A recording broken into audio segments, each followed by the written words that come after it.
Welcome back to Couch Talk, everybody. I just got out of an advanced screening for Mission Impossible Fallout, and wow. Let me start off by saying that after 20 or 22 years of Mission Impossible being a franchise and 6 movies, 5 different directors, this is the first time that we're getting a director coming back to helm another one. Because usually Tom Cruise likes to bring in fresh talent to give a fresh new twist on this franchise with each movie so it doesn't get tiring and boring and more of the same. But thank God Christopher McQuarrie came back for this, because oh my God, I honestly think this will go down in the history of top 5 best action films ever made. I wasn't this blown away, and God, I know this has been said time and time again since this movie released a couple weeks ago for way advanced screenings, but I haven't felt this in awe since Mad Max Fury Road, which really just set the bar high for what an action movie can be with the right practical effects and the right budget. This movie, from start to finish, is nothing short of an adrenaline rush. From start to finish, you are on the edge of your seat, white knuckling, you're holding your breath. Each stunt is better than the last. The stunt you saw in the trailer where he jumps out of the plane, he's doing the halo jump, is ridiculous. And the fact that he actually did this is just mind-blowing. He is pushing 60 years old. He is in his late 50s, and he is making 20-year-old actors, 30-year-old actors look like sissies. Tom Cruise cares so much to deliver the best possible experience you can in this movie, and you really have to appreciate how much love goes into his movies and how much dedication he has. I'm pretty sure he spent months training to fly a helicopter, and he actually did it with 2 different teachers so that he could get as much training in as possible. So when one class ended, he would go right to the next one, because each class only allows you so much time per day to do it. But he was doing double time with the training, and that is admirable. The fight scenes in this movie are nuts. They're so good, and there's a scene in the trailer where the person that Henry Cavill works for says to the MI6 director, like, you like to use a scalpel, I like to use a hammer. And both Tom Cruise and Henry Cavill get their own distinct fight style. This isn't half-assed. This isn't half-written. The choreography is top-notch. Both fighting styles are insane, and when they're hitting somebody, you feel it, you hear it. The sound design is impeccable. Each punch just rattles you, especially in that bathroom scene that you saw in the trailer, and then there's a really epic fight scene between the 2 of them at the end. This movie has such a nice rivalry between Tom Cruise and Henry Cavill, and speaking of Henry Cavill, that dude is also at the top of his game. He's formerly known as Superman, but he hasn't really gotten a chance to do anything except for mope and throw a couple Superman punches. This movie, he really steps up a notch. Apparently, he begged Tom Cruise to pretty much do all of his own stunts, with the exception of one, which Tom Cruise wouldn't allow him to do, not because Tom Cruise thought he couldn't do it, but because he didn't want to risk Henry Cavill hurting anyone during the set, which was, I believe, also the halo jump. But aside from that, he does all of his own stunts, and I can't wait to see where he goes from here, because Henry Cavill is proving time and time again that he can be this next big action star. He could be the next Rock. I think The Rock is a little bit more charismatic, but only because he's gotten many more roles to hone that skill. But I think Henry Cavill is right there behind him. I'm really excited to see what he does next, if not Man of Steel 2. Hopefully, I don't know, something with Christopher McQuarrie, because wow, I just really love this director. He knows how to film a fight scene. And one of my biggest gripes with modern action movies is the overuse of shaky cam, which was really brought into popularity from the Bourne movies. I get why it's done. It's to make it feel a little bit more realistic and gritty, but it's just gotten so repetitive and overbearing and so choppy. A lot of fight scenes now have 56 cuts for one punch, and it's just show me the punch. These people train in choreography, and I want to see it.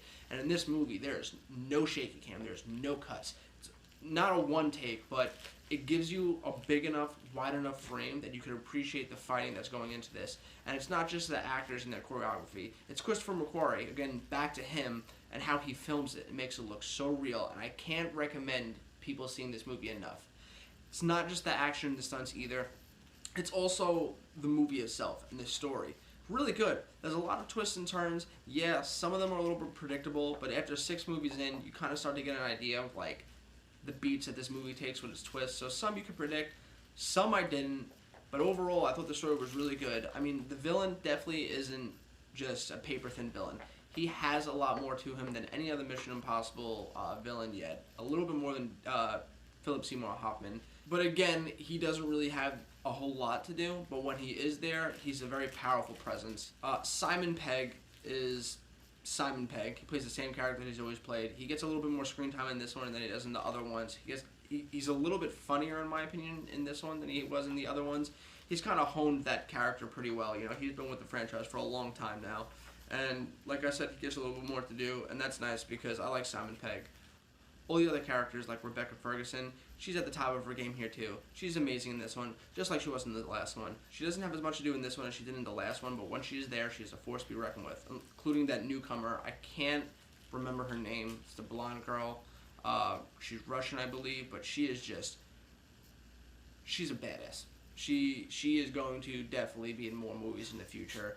She could be in the next Atomic Blonde. I would see the fuck out of it, because this girl is a badass. And the rest of the cast, although they're not really there as much as these characters that I've talked about, they're there, and they do their job, and they're all great. Everyone in this movie is great, but the couple people that I talked about really deserve to be pinpointed, because they're all there. They're all on their game. They all give great performances. 6 movies in, and I could still say that these movies are getting better and better with each one, and I cannot recommend this movie enough. There's no words I could say to get people out there to go see this movie. This is the movie that was made to be seen in theaters. I get in arguments with my friends all the time. This one person in particular that I work with who loves like a lot more serious and slower and like slow burning dramatic movies. He'll only go to the movies when it's like the Oscar worthy ones. And to me, the movies that are nominated for Oscars are all fantastic. I see them all in the theaters anyway, but those are movies that you could watch at home on a smaller screen and still get the same impact, because it's not about the scope of like Manchester by the Sea, but the story, and you'll get that no matter what on your first viewing, no matter where you're watching it.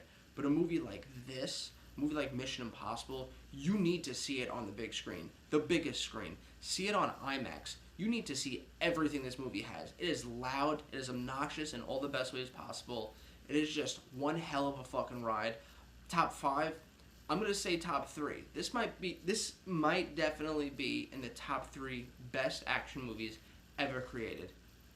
And if you don't go out and see this movie in theaters, you are doing it a great disservice. This movie needs to be seen so it does good, so that they keep making more like this. This needs to set the bar for what action movies should deliver. There should never again be an action movie that's made that doesn't try to at least match this. Now I get it, a lot of actors don't want to do their own stunts, and a lot of people want to use visual effects, but cut that shit out. Stop using CGI. Christopher McQuarrie just proved that you could do this shit practical, and there's no fucking reason why you shouldn't. I'm going to see this movie again Tuesday, and I'm going to go see it again Thursday with a couple of my friends. I'm going to see it again with my girlfriend, and I'm going to get it when it comes out on Blu-ray, and I'm going to watch it again, and I'm going to watch all the special features, and this movie deserves all of my fucking money.